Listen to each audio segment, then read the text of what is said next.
రాజకీయం కోసం రాముడిని వదల్లే దేవుడి పేరుతో ఓట్లు అడుక్కునే దిక్కుమాలిన స్థితి బీజేపీది. బలహీన వర్గాలపై మోడీ సర్జికల్ స్ట్రైక్.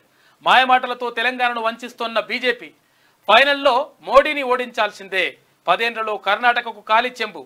ఇక ఏపీకి మట్టి, తెలంగాణకు గాడిద గుడ్డు ఇచ్చిండ్రు. తెలంగాణను పార్లమెంటు సాక్షిగా మోడీ అవహేళన చేసిండు. రిజర్వేషన్లు ఎందుకు రద్దు చేయాలనుకుంటున్నారో చెప్పాలి. జనజాతర సభలో తెలంగాణ సీఎం రేవంత్ రెడ్డి మాట్లాడిండు.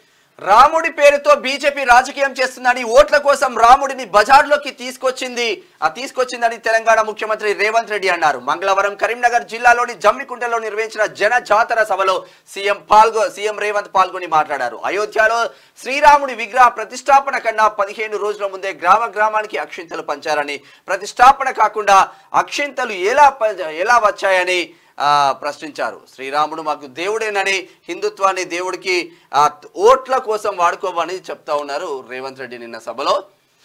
గోబెల్ మళ్ళీ ఉట్టిండు. కేసీఆర్ తప్పుడు ప్రచారం చేస్తుండు. రాజకీయ దిగజారుడుతనానికి పరాకాష్ట. తెలంగాణ సీఎం రేవంత్ రెడ్డి మాట్లాడినటువంటి మాటలు మనం చూసుకోవచ్చు.